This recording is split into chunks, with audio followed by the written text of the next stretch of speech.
Doctor uncle பேசினாரு. குன்றின் மேலிட்ட விளக்கு போல ஜொலிக்கிறாள் திருமணத்திற்கு பிறகுன்னாரு. ஒரு பெண்ணு திருமணமானா குத்து விளக்கேற்ற மருமக வந்துட்டா வீட்டுக்கு அப்படின்னு சொல்லுவாங்க. அவ குத்து வாங்குறதுக்கு தான் விளக்கேத்துறான்னு யாருக்குமே தெரியல நடுவர் அவர்களே. சரி விடுங்க ஐயா, நான் உங்ககிட்ட வர்றேன். உங்ககிட்ட நான் ஒரு கேள்வி கேட்பேன், நீங்க சரியா பதில் சொல்லணும். கொண்டையில கொய்யாக்கா வைக்க முடியுமா? முடியாது. சொறி நாய் பக்கத்தில் உட்காந்து சோறு திங்க முடியுமா? முடியாது. வெறி நாய் கூட்டிட்டு வேட்டைக்கு போக முடியுமா? முடியாது. குரங்க கட்டிக்கிட்டு குடும்பம் நடத்த முடியுமா?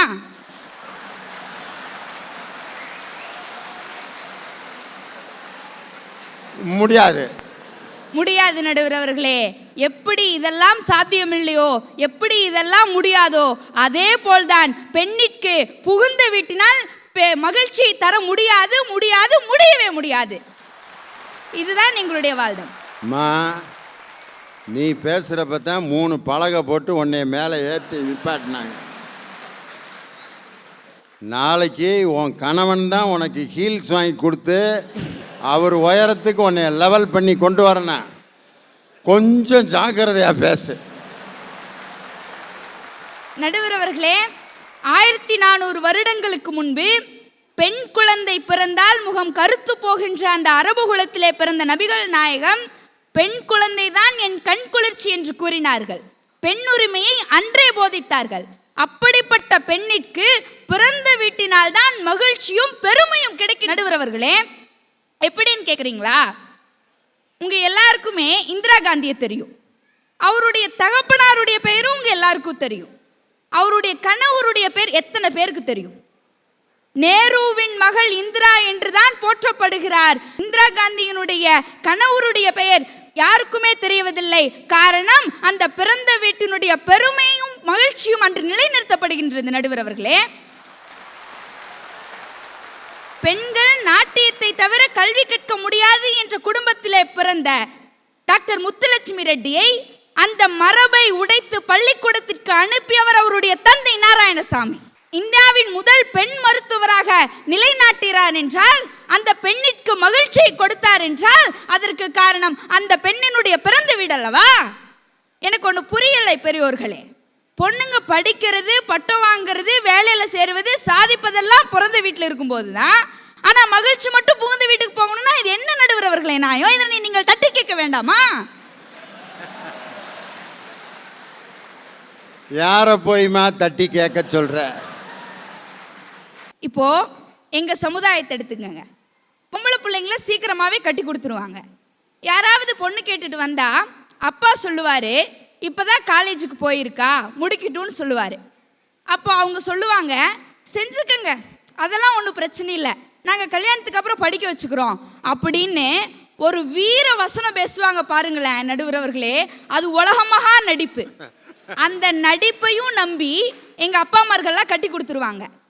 கல்யாணம் முடிஞ்சு 1 வாரம் கழிஞ்சு காலேஜுக்கு போகலான்னு கிளம்புனா அப்போ எங்கள் மாமியா ஆத்தக்கண்டு தான் ஊத்தரைக்குதா, அம்மியை கண்டு தான் மிளகு அரைக்குதான்னு ஒரு வசனத்தை பேசிட்டு, நீ போய் காலேஜில் படித்து பட்டம் வாங்கி கலெக்டராகி தான் எங்கள் வீட்டில் அடுப்பெறி போகுதாக்கும் அப்படின்னு சொல்லி அந்த பெண்ணினுடைய ஆசைகளையும் கனவுகளையும் மகிழ்ச்சியும் அன்றே முடக்கி போட்டு விடுவார்கள். அந்த பெண்ணினுடைய வாழ்க்கை அவ்வளவுதான் நடுவர் அவர்களே. இதுதான் புகுந்த வீடு அந்த பெண்ணிற்கு தரக்கூடிய மகிழ்ச்சியா? இந்த புகுந்த வீட்டில் பெண்ணுக்கு தான் எத்தனை பேர் வைக்கிறாங்க கேளுங்களேன்.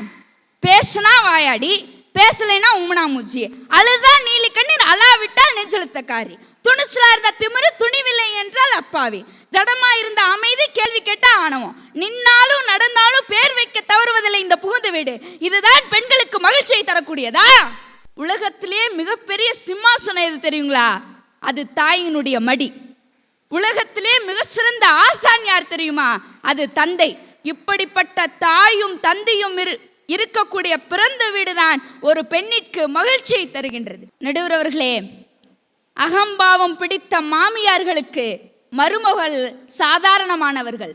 பொறாமை பிடித்த மாமியார்களுக்கு மருமகள் அகந்தையாளி. சுயநலம் பிடித்த மாமியார்களுக்கு மருமகள் ஒழிக்கப்பட வேண்டியவள். எதையும் புரிந்து கொள்ளாத மாமியாரினுடைய பார்வையில் மருமவர் குழப்பவாதிகள். ஆனால் ஆனால் நடுவர் அவர்களே, பிறந்த வீட்டிலே விழிகளில் அழுதிட, இதழ்களில் சிரித்திட, இமைகளில் உறங்கிட, நம்முடைய இம்சைகளை சகித்திட, தோல்விகளை துவட்டிட, முத்தத்தை மகிழ்ந்திட, சித்தத்தை செதுக்கிட, உதிரத்தை துடைத்திட, உயிரிலே கலந்திட, இன்பத்தை பெருக்கிட, துன்பத்தை கலந்திட, பெண்களுக்கு மகிழ்ச்சியை தருவது இந்த பிறந்த வீடுதான் நடுவர் அவர்களே. சுயநலம் இல்லா சுதந்திரம் பிறந்த வீட்டில் தான் கிடைக்கின்றது. பிறந்த வீட்டில் மட்டும் இல்லை நடுவர் அவர்களே, நான் பிறந்த இந்த தமிழ்நாட்டிலும் சுயநலமில்லா நம் தளபதியினுடைய ஆட்சியிலும் காளையை அடக்க களத்தினில் வீரம், ஏழைகளுக்கு உதவ இதயத்தில் ஈரம், ஈரமும் வீரமும் தளபதிக்கு இருவிழிகள், காரிருள் பறக்கும் சற்று தினங்களில் கதிரவன் உதிக்கும். வாய்ப்பிற்கு நன்றி கூறி விடைபெறுகிறேன். நன்றி.